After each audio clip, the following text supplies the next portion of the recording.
All right, guys, back again. So let's talk about The Nun 2 and Blue Beetle, two Hollywood movies that I saw. And I haven't been reviewing as much recently. I've been really busy, but I wanted to bring these reviews in. So I've been to the theater every like week or a couple weeks, and these two I've seen in the past couple weeks. I watched The Nun 2 on Thursday. Today's Monday of this recording, and I watched Blue Beetle the week or two before that. So let's talk about them. So I'll talk about Blue Beetle first, which is the newest DC Universe movie, which has almost no connection to any of the DC movies besides like a couple name drops and references to like the old Blue Beetle, but nothing connected to the outer DC movies as of recent, like the Flash or anything like that. Um, Now I know nothing about Blue Beetle as a comic. I've never even touched a DC comic before, to be honest. But I like these superhero movies. I just think they're fun.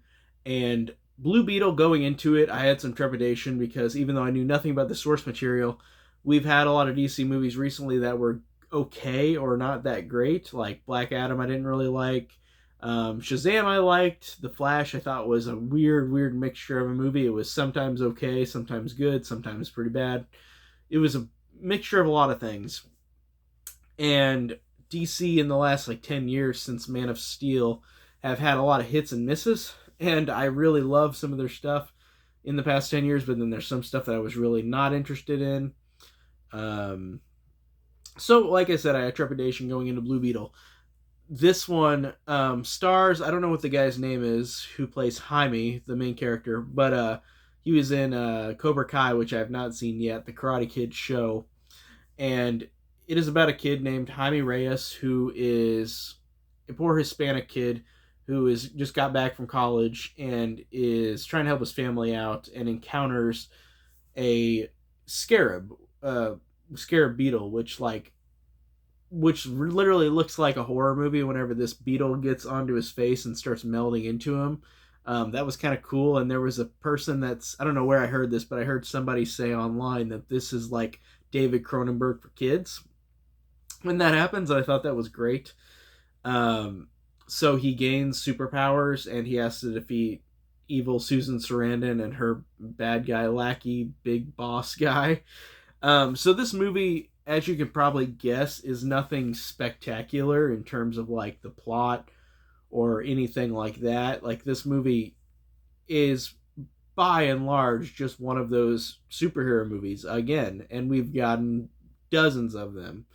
And it's kind of wearing thin now because the Marvel movies I like still for the most part.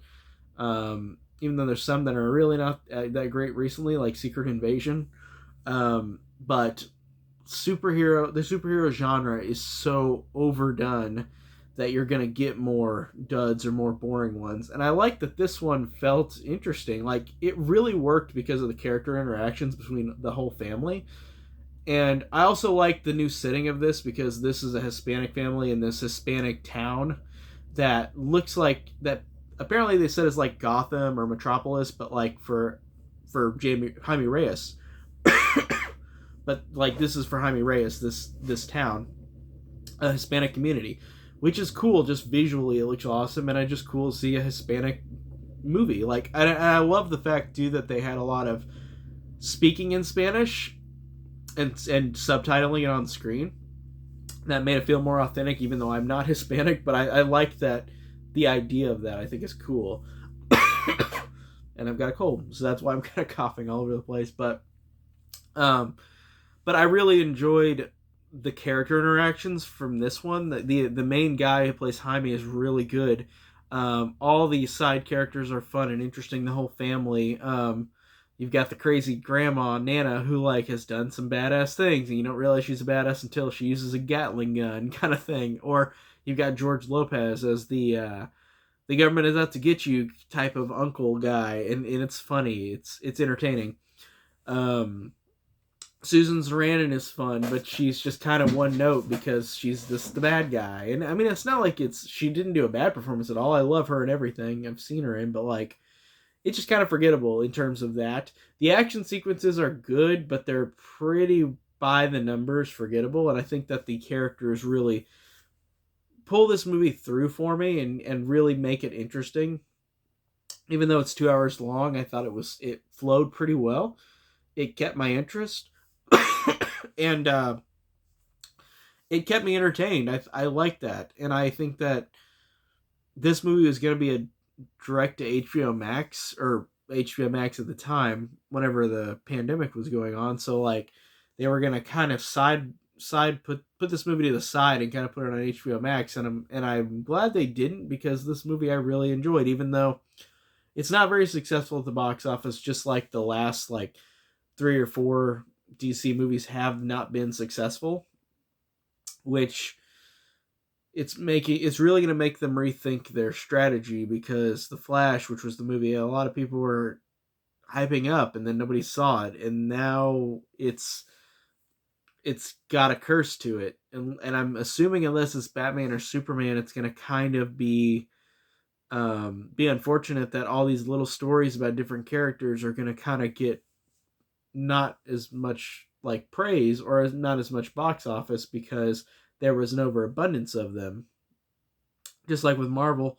And I hope that this movie just gets more recognition, because I just thought it was a fun time. I thought it was enjoyable. It was likable. These characters were all fun and funny. The action was fine. The characters were fun. I mean, the action was fine and the story was fine, but it was nothing special.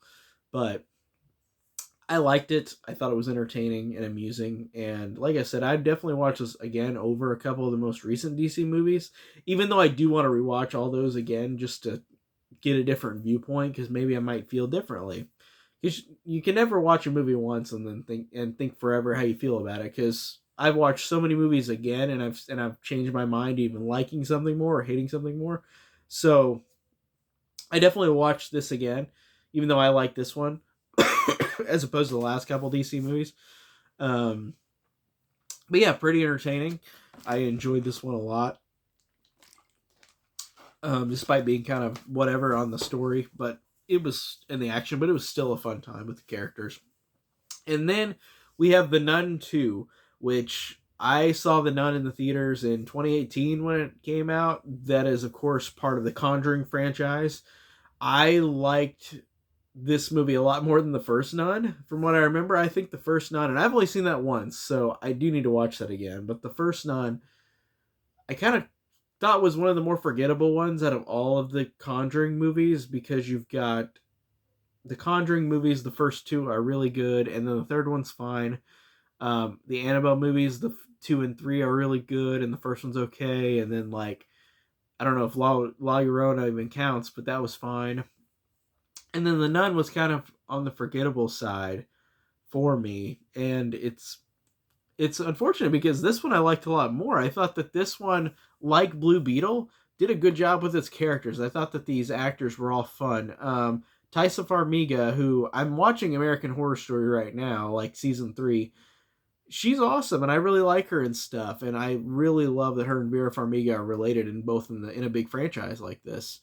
But she's really good in this, and I thought that the dude, I don't know what his name is, I'm already blanking on it, but the big tall dude, he's the only guy in the school, is really good too.